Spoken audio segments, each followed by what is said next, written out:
My purpose of today is just a general overview of the other speakers that are to come, and it's just a kind of a broad church of what to expect.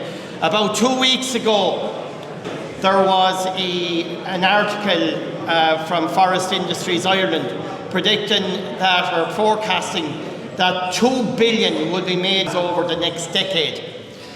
In the next decade, almost 8 million cubic metres of timber will be harvested according to Co figures back in 2021. Now at this moment in time, it's 4 million cubic metres is harvested on the island.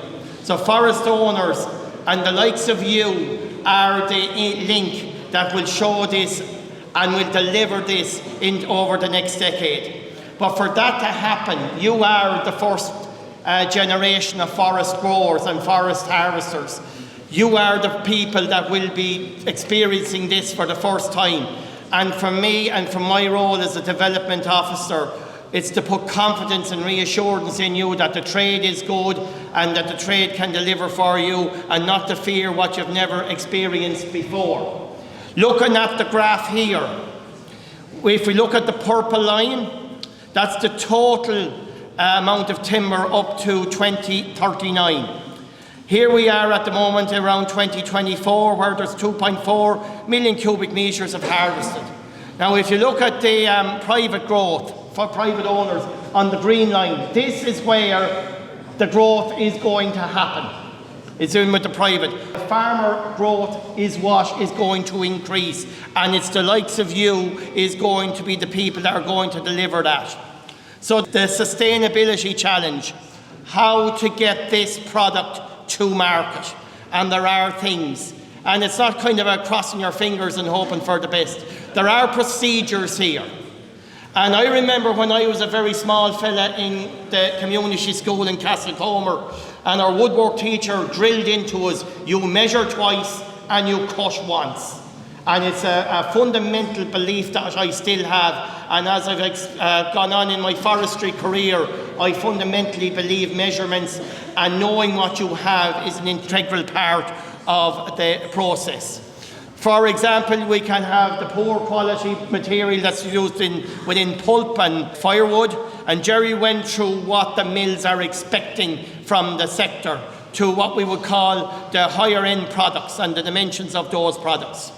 From this end, if you look in your pack, we have the harvesting and selling in timber of conifer forests. It's in your pack, it's well worth a read. Nearly everything is covered there, it's a broad church, but no more than anything else, it's the specifics, is it, the help is out there, and it's only a matter of giving the likes of us in Teagasc a ring to see where where you can drill more to get that information. But that harvesting and selling of timber from conifer forest book is a very important part of your pack. From the point of trade, timing, tinning or clear fell. Now, in my humble opinion, at 25 years of age, a forest is effectively a store, it's a warehouse. So the question is to the farmer, should I leave it or should I clear fell it? And at that stage, this is where our forecasting and measurements come into play. If, for example, timber price is down, the farmer may decide, well, maybe I'll give it a thinning. If I give it a thinning, how much more income am I going to put onto my forest? Will that increase its value by between 5 and 8%? At the end of the day, the value of a forest depends upon a couple of things. But the primary one is, what is the percentage of fallow in my forest? So, to do that, there are measurements, and I know Martin will be talking about that later on.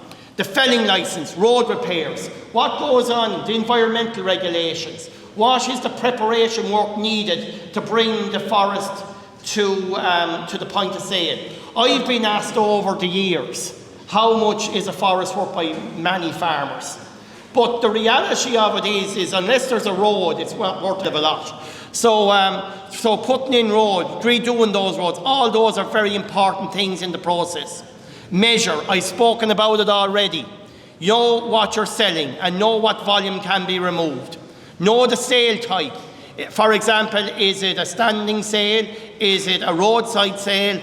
Or if you're brave enough, is it a delivered sale? Markets and prices, shop around. Different markets will be looking for different prices, different mills look for different products. So shop around. An appropriate contract. Probably the most important point of my presentation is the importance of a contract. Have it written down. As Harry S. Truman once said, a verbal agreement is not worth the paper it's written on. So if it's written down, you know what can be done. And also the professional services. What does the forester offer? For example, in environmental areas where the forester is dealing with this on a daily basis, there will be issues to have a forester on site. From the point of view of counting out loads, the forester can be used on site. There is a lot of other dimensions that a forester can bring to the whole process. So thinning drives diameter and selection drives quality. And what do we mean by that? So if we're going thinning, we're obviously taking out smaller diameter material in a clear felt if we're working up to a clear felt system. But in a selection drives quality, the crooked stems, or what Jerry pointed out was the crooked stems that would not be used within the trade is what we take out in the selection phase. So when you have the first thinning done, second, third and subsequent thinnings happen between 3 and 5 years. So take out the poor quality material to allow the good trees to grow. So this is a very valuable crop. It's after going through a third thinning and it's getting to the phase where it's ready for clear fell. And you can see there straightness. How you value a crop of trees is straightness, and always think of the barrels of a gun. If it's straight, that's what matters. So straightness, straightness, straightness, and the more amount of sawlog that can be got up the stem, the more value that particular crop is worth. And you can see here again after a fourth thin how we're moving into that clear fell product to create those nice logs that we see outside. So training, power is knowledge. Coming to an event like this is knowledge. You're meeting the sector, and make sure to have a chat with the lads down there. They're dealing in the trade on a daily basis. And again, this is the whole point of the Talking Timber, is the networking phase of it. To plan and participate, there's plenty of, I run courses, I run it with LTWO. We founded LTWO here back in 2009 and it's still going strong. The lads run courses all the time, I run courses all the time. Don't be afraid of picking up the phone or dropping an email. The service is there. Develop the skill set, you build your confidence and motivation. Just because you are not used to selling timber, every farmer is used to selling a product. You're used to selling cattle, you're used to selling grain, you're used to selling milk. It's the same process, you boil it all down. It's the same thing of knowing what you have. Active management, very important. Walk your forest at least once a year because you will see how it grows. Is it ready for thinning, or should it be kept, or have those figures and those numbers behind it? Forest management, the knowledge transfer groups. I know there's a couple of knowledge transfer groups here today. It's a big development, in my humble opinion, in forestry because it allows farmers to have that peer-to-peer learning from one another, which is the best form of learning. And people kind of forget the most powerful marketing tool today is still word of mouth. So get talking to people that have gone through the system. And of course, the DAFM supports are there through the roading grants and the other support measures that are there. So to sum up, you know your resource. You get the best from your forest by sustainable management. You keep up skill because there's changes all the time. When I started in forestry, sawlog was 20 centimetres. As Jerry said, now it can be down to 18 and 16 centimetres. It's a completely different environment. Be informed and upskill. Plan and implement in good time. There's no use getting up tomorrow morning and say, oh, I have a bit of timber to cut. Put a plan in place. It's a 3 to a 5 year period to do that, from the point of view of getting your felling licence, to moving on to the roads, to measuring your timber, getting the financial side of it done through an accountant, which Tim will be talking about later on. And talk to your neighbours, talk to people that have gone through the process before. Prioritise health and safety. The code of practice for managing safety and the health of forestry and operations. Health and safety is very important within woodlands, and make sure that all the safety statements are there from contractors that are coming in.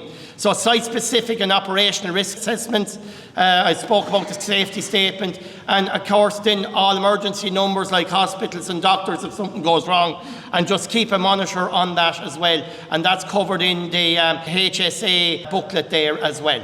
So again, this is what we offer. We're on the website there. We have our e-news. We have videos on the Teagasc YouTube channel, and we also run various events, and there will be a series of open days in April and May. So I think that's about it from me. Thanks very much, and the support of the day is much appreciated. Thank you.